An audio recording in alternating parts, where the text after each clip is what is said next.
One thing I'd recommend is even if your entity doesn't own Bitcoin yet or hasn't worked with Bitcoin, at a personal level, it's worth experimenting with. It's worth researching it, understanding how it works, and actually trying it, because that's what addresses that intangible aspect. If you interact with a mobile wallet or interact with a hardware wallet, if you send it to someone else, if you receive it, if you use it in an application, you earn it from playing a game, or you tip someone over Nostr with it. It can kind of open your eyes to the power of the technology. It's, a lot of analysts, when they look at it, they just see it as a price line on a screen, and it seems very intangible. And they might not be able to differentiate at a technical level what makes Bitcoin different than Dogecoin, for example. Macro guru Lyn Alden says that people are starting to understand the unique value proposition of Bitcoin following the collapse of several regional banks this year. In a recent MicroStrategy World panel session, Alden says that Americans are beginning to realize that banks are risky, which she highlights as something that the rest of the world already understands. I think people took for granted what a lot of the world doesn't take for granted, which is that banks are risky, that there's risk there, especially if you're above certain insurance limits. You're lending to the bank to invest in a variety of assets, and most of us don't take the time to study the assets of the banks we operate in. Many of them are not public, so we can't even do so if we wanted to. According to Alden, the current banking crisis is opening the eyes of many investors to the value of Bitcoin. The macro guru mentions a few of Bitcoin's fundamental properties that make the crypto king an attractive storehold of wealth. So we're seeing firsthand some of the risks that are just common throughout the world, and the narrative of Bitcoin and being able to self-custody your assets, having assets that can't be diluted, having assets that are not someone else's liability, I think are coming more to the fore. The narrative is strengthened by some of these issues, she commented during the interview. Let us now get into the video as Alden talks about the proponents of the King crypto and the future she sees with it.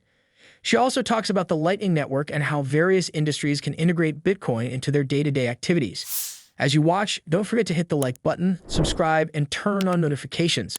Over the past several decades, there's been a lot of fintech activity, obviously, a lot of companies spinning up around fintech, and mostly what they do is they provide overlays on top of the existing financial system. So they're not really changing things from the root layer, but they're making the way that we interface with the financial system a little bit more convenient, faster, making use of software, making use of new technology.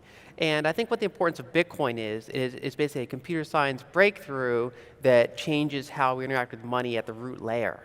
Basically, it's open source money, it's global money, it's decentralized money in basically a cloud. You can access it around the world, you can send it around the world, and that's a very powerful concept that is very different than decades of basically fintech innovations.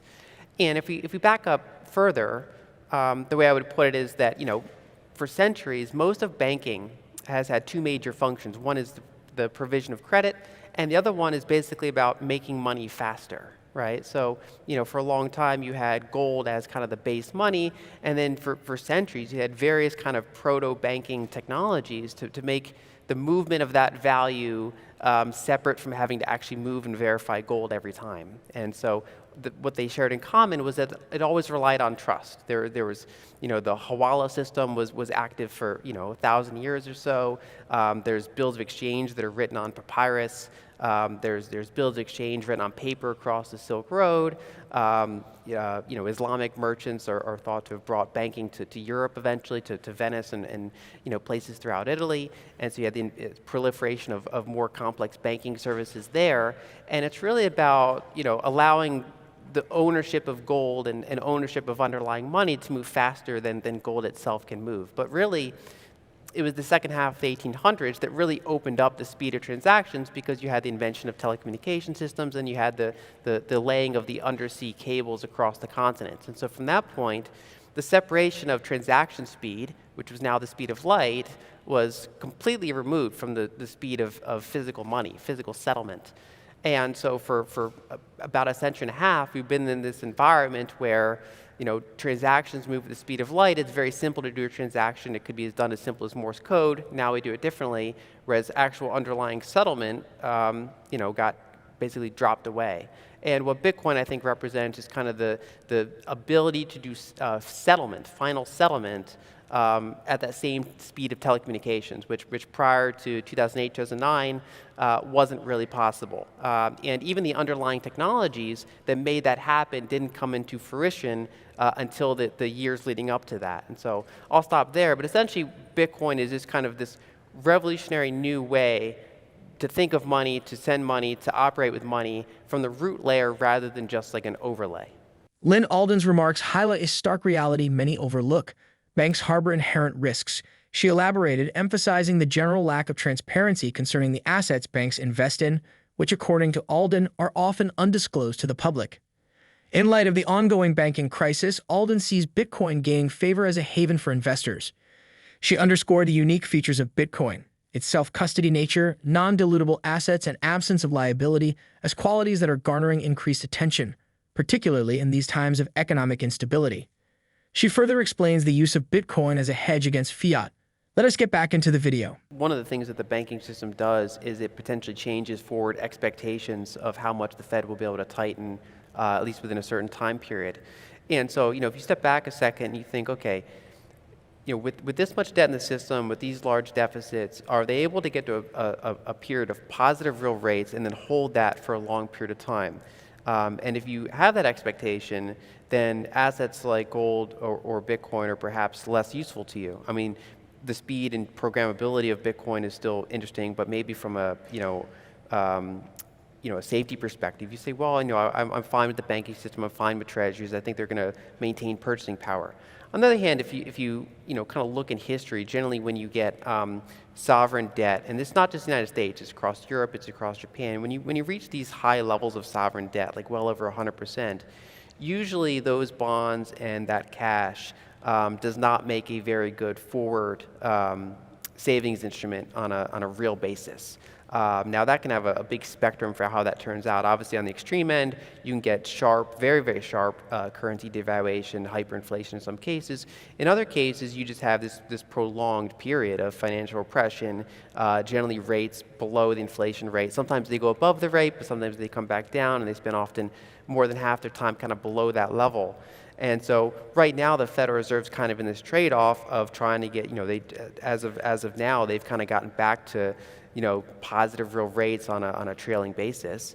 But it's come at the cost of financial instability. And so you're kind of going back and forth between where do you want to hold your money, and then the money itself, is it going to hold value over, say, a 10 or 20-year period? It could certainly be very useful for periods of time, but it's like, is this something you want to store your energy in, or do you want to go elsewhere? Do you want to go to equities? Do you want to go to commodities? Do you want to go to an asset like Bitcoin? And so I think that's one of the questions that people are looking at. And then when we tie it into the potential de-dollarization, the somewhat diversification of reserve practices and payment systems around the world, one way to look at this is that money is essentially a ledger. And so for the past 50 plus years, the world's been really reliant on the Federal Reserve as kind of the ledger for the whole world. There's all these other central banks, but they themselves tie into the Federal Reserve, and they tie into the U.S. Treasury system by holding assets, connecting themselves to that ledger. And as we see kind of islands form, or as we see kind of a multipolar world in terms of all these different ledgers kind of competing with each other, an open, distributed global ledger like Bitcoin, I think, becomes pretty interesting. On the first day of April 2023, Lyn Alden stirred up the Twitter sphere, asserting that Ether might well be classified as a security under the Howey test. Alden drew distinct lines between commodities and securities, underlining these classifications, centralization disparities, and possible legal consequences. Kicking off the Twitter dialogue, Alden stated, "Unlike commodities, securities hinge on a team of salaried developers. For their unstaking, commodities have no such requirement." Erica Wall chimed in, emphasizing the significance of asset categorization to statists, albeit less to libertarians. Alden further elucidated her viewpoint, stating that her focus on the degree of centralization aids in predicting legal repercussions, rather than expressing her personal opinion on securities regulations.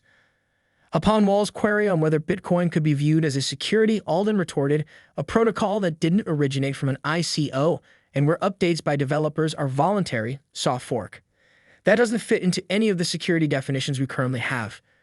The debate took an interesting turn when Real Vision's CEO, Raoul Pal, joined in, playfully questioning if Alden's stance on Ether's classification as security was merely an April Fool's prank.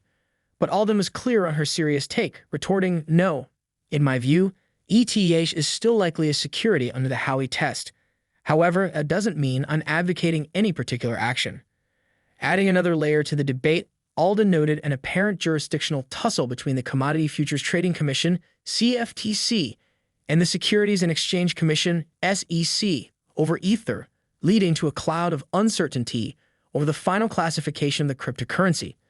The latest buzz in the crypto world revolves around the newly introduced Bitcoin token standard BRC20, which has garnered considerable attention and favor owing to the recent meme coin craze.